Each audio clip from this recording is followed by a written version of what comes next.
우리 하나님 말씀 함께 봅니다. 하나님 말씀은 시편 119편 145절에서 160절까지 말씀입니다. 시편 119편 145절에서 160절까지 말씀. 우리 매일 성경은 토요일 내일 본문 가지고 함께 말씀 나누도록 하겠습니다. 시편 119편 145절에서 160절 제가 먼저 읽습니다. 여호와여, 내가 전심으로 부르짖었사오니 내게 응답하소서. 내가 주의 교훈들을 지키리이다. 내가 주께 부르짖었사오니 나를 구원하소서. 내가 주의 증거들을 지키리이다. 내가 날이 밝기 전에 부르짖으며 주의 말씀을 바라싸우며 주의 말씀을 조용히 읊조리려고 내가 새벽녘에 눈을 떴나이다. 주의 인자하심을 따라 내 소리를 들으소서. 여호와여, 주의 규례들 따라 나를 살리소서. 악을 따르는 자들이 가까이 왔사오니 그들은 주의 법에서 머니이다. 여호와여, 주께서 가까이 계시오니 주의 모든 계명들은 진리니이다. 내가 전부터 주의 증거들을 알고 있었으므로 주께서 영원히 세우신 것인 줄을 알았나이다. 나의 고난을 보시고 나를 건지소서. 내가 주의 율법을 잊지 아니함이니이다. 주께서 나를 변호하시고 나를 구하사 주의 말씀대로 나를 살리소서. 구원이 악인들에게서 멀어짐은 그들이 주의 율례들을 구하지 아니함이니이다. 여호와여, 주의 긍휼이 많으오니 주의 규례들에 따라 나를 살리소서. 나를 핍박하는 자들과 나의 대적들이 많으나 나는 주의 증거들에서 떠나지 아니하였나이다. 주의 말씀을 지키지 아니하는 거짓된 자들을 내가 보고 슬퍼하였나이다. 160절까지 함께 읽습니다. 내가 주의 법도들을 사랑함을 보옵소서. 여호와여, 주의 인자하심을 따라 나를 살리소서. 주의 말씀의 강령은 진리이오니 주의 의로운 모든 규례들은 영원하리이다. 아멘.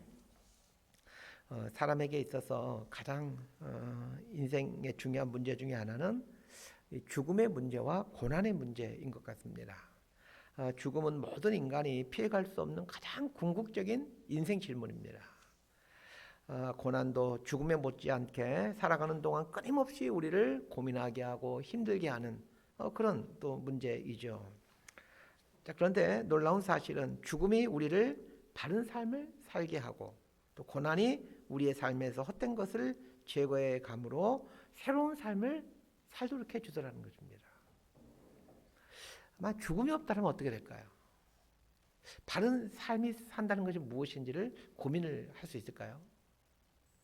만약 고난이 없다면 어떻게 될까요? 우리 인생에서 내 안에서 제거해야 될 악함들과 허물들과 그 죄악들은 무엇일까 생각해 보면서 살 수 있을까요?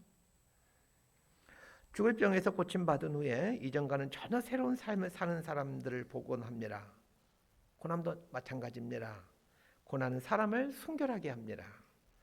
성경에 나오는 위대한 인물들의 공통점은 그 쓰임받음의 깊이만큼 고난의 깊이가 깊더라는 것입니다. 요셉을 보고 또 모세를 보고 오늘 이 시편 119편의 저자인 다윗을 한번 보시길 바랍니다.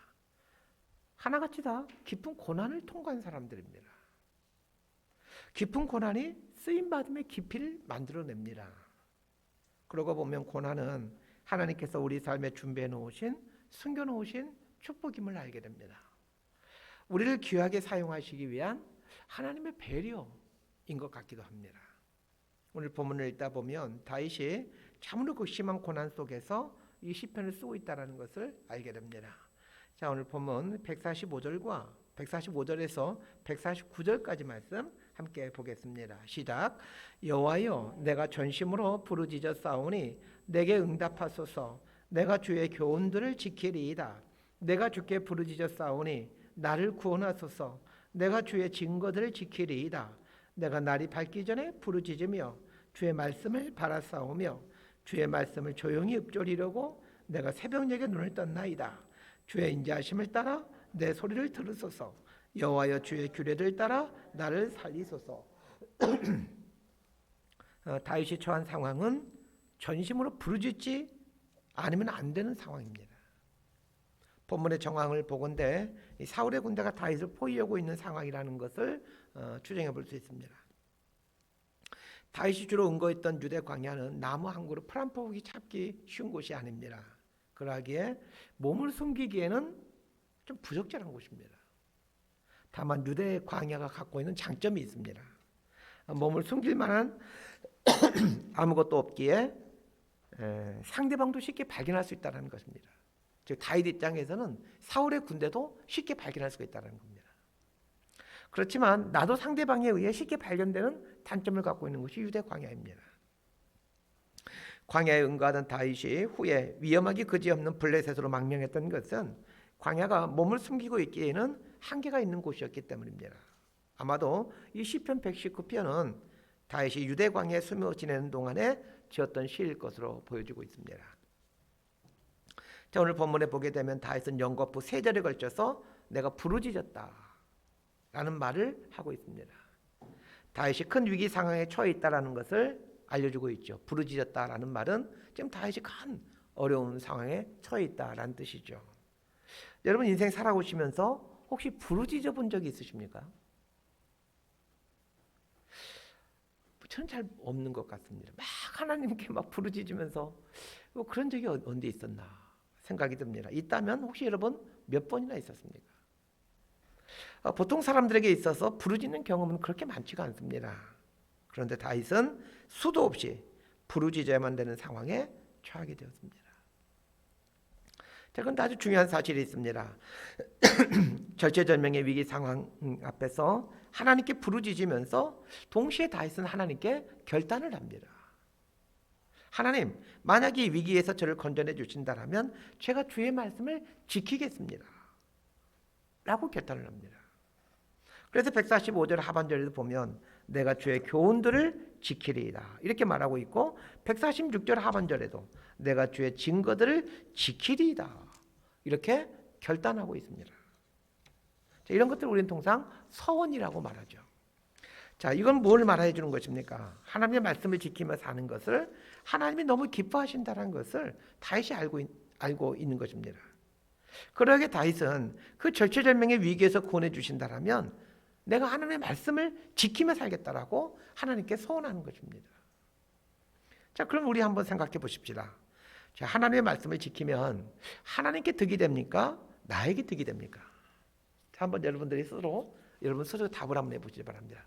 내가 하나님 말씀을 열심히 잘 지키면 하나님께 이익되는 것입니까? 나에게 이익되는 것입니까?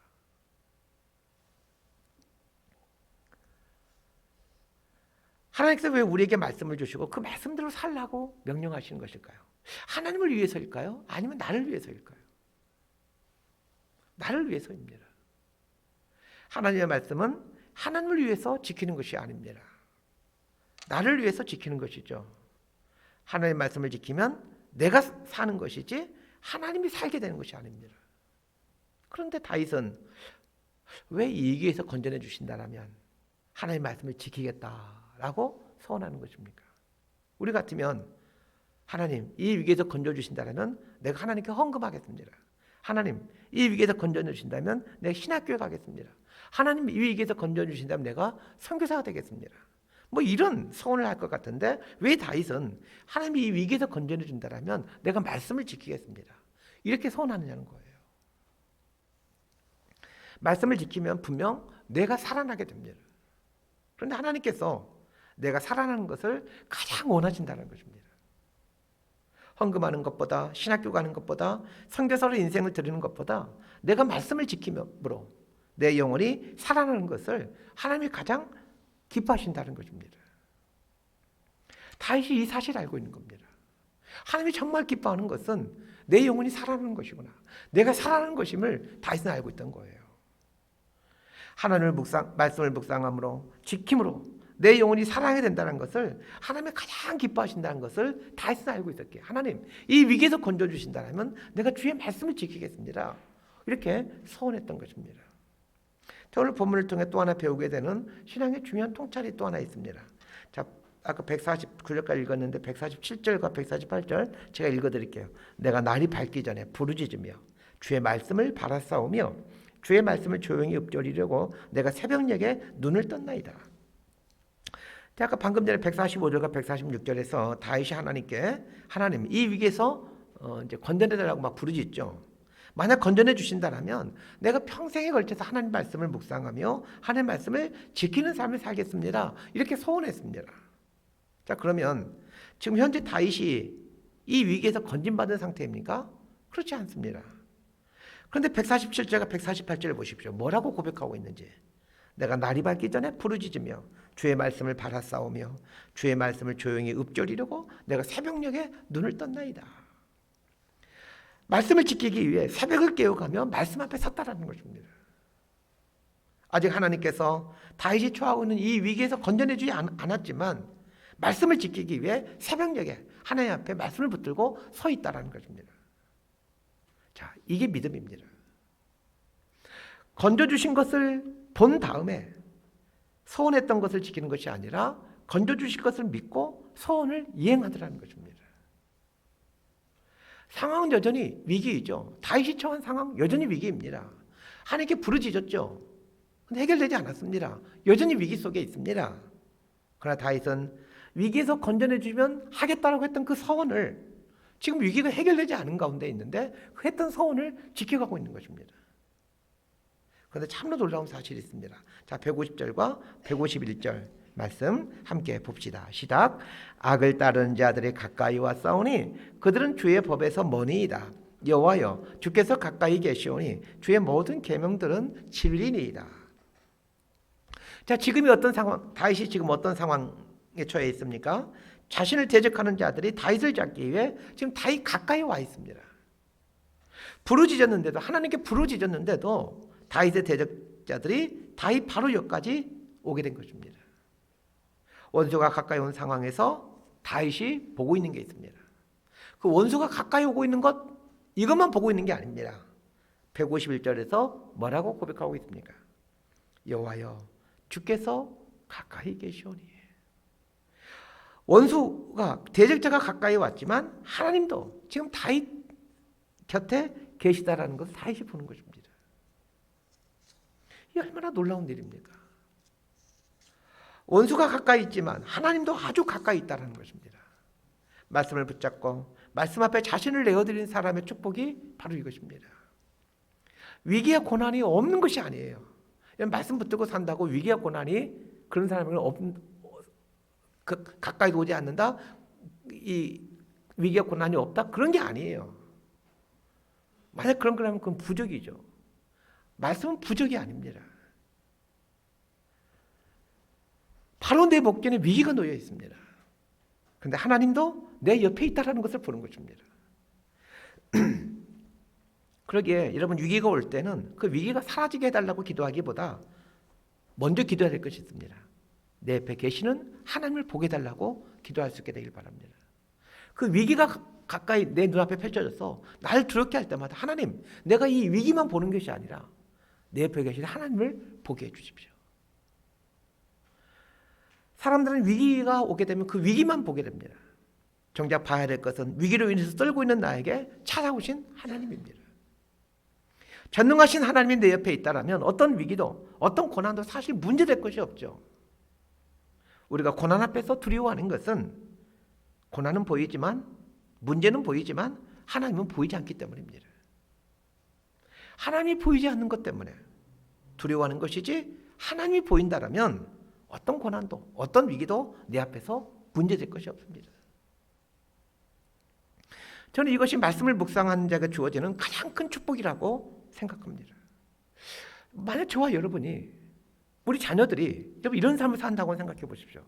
날마다 말씀을 묵상함으로 삶의 숱하게 다가오는 위기와 고난 앞에서 그 위기와 고난 앞에서 두려워 떠는 것이 아니라 내 옆에 계신 하나님을 바라보면서 걷더니 이 위기와 고난들을 담대하게 마주서게 되는 삶을 산다라고 한번 상상해 보시기 바랍니다.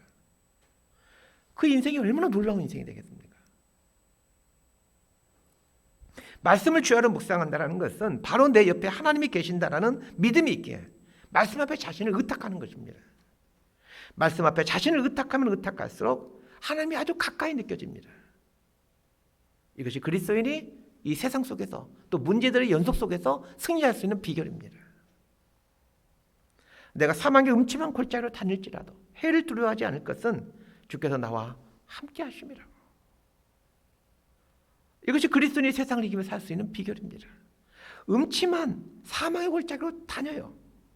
그렇지만 주께서 나와 함께하고 있다는 것을 경험하며 이 음침한 사망의 골짜기를 헤쳐나가는 것, 이게 그리스도인의 인생이고 말씀을 붙들고 살아가는 그리스도인의 삶 아니겠습니까?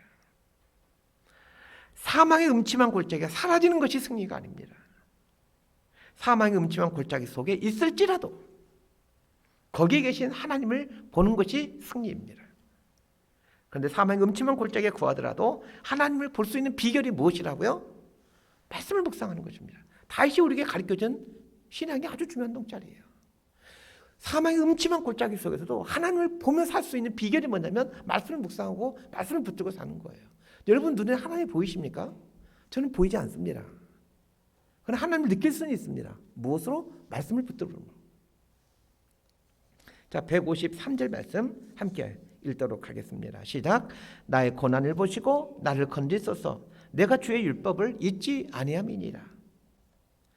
다윗은 자신이 처한 고난을 하나님께서 보아달라고 요청하고 있습니다. 이 말은 자신이 처한 고난을 어느 누구도 동참해주지 못하고 있고 이해해주지 못하고 있다라는 말입니다.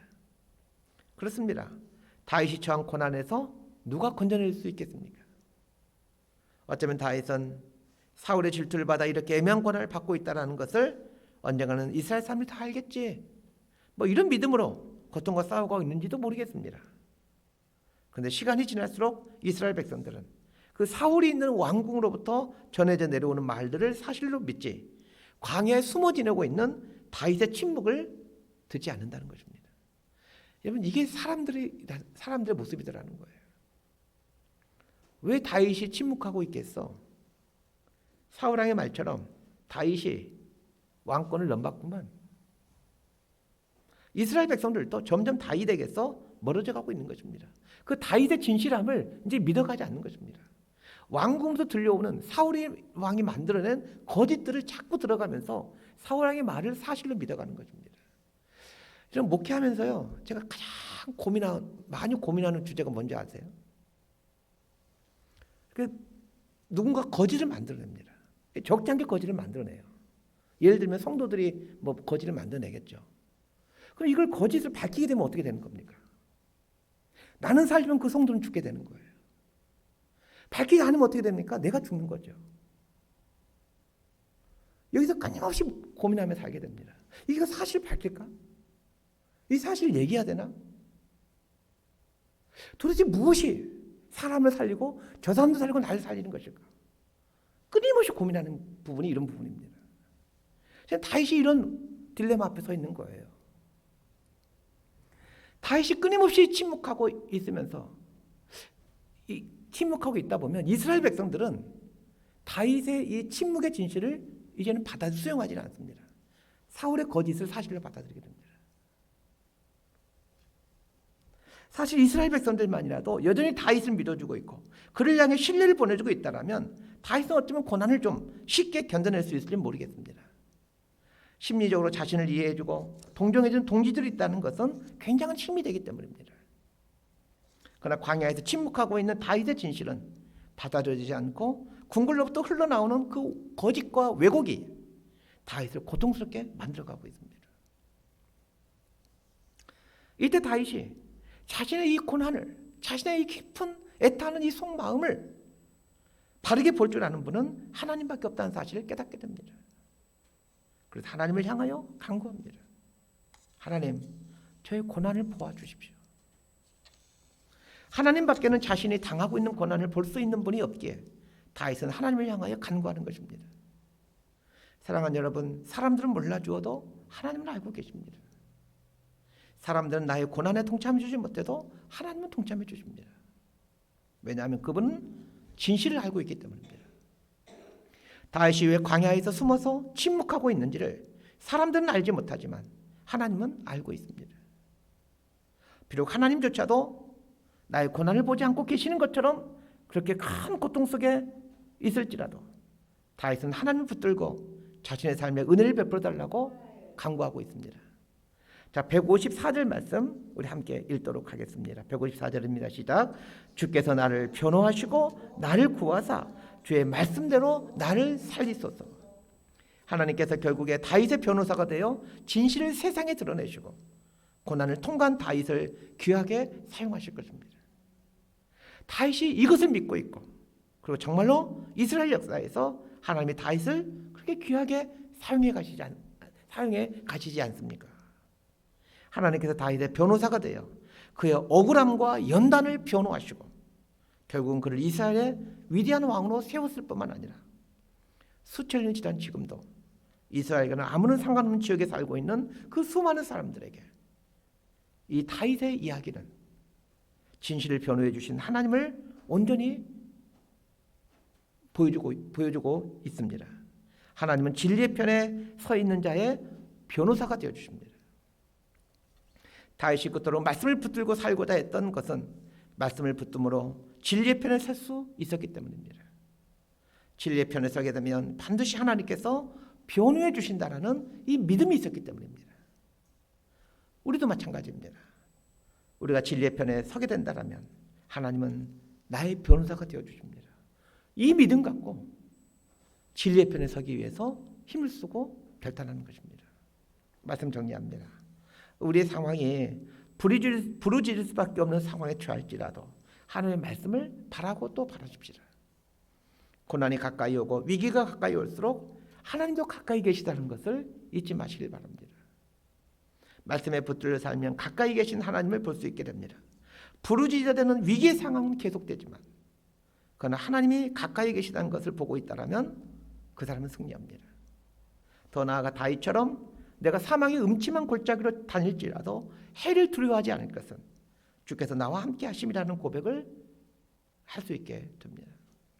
사람들은 내 고난을 이해할 수 없고 볼 수 없습니다. 여러분, 내가 겪고 있는 고난을 막 이야기해 보세요. 들어주는 것 같습니다. 그럼 조금만 시간이 지나 보세요. 전혀 나의 어려움과 고난을 사람들이 기억하지도 않고 마음 쓰지도 않고 있다는 걸 알게 됩니다. 들어준 것 같지만, 그리고 눈물을 흘려준 것 같지만, 그러나 사람들은 나의 고난의 깊이를, 고통의 깊이를 알지 못합니다.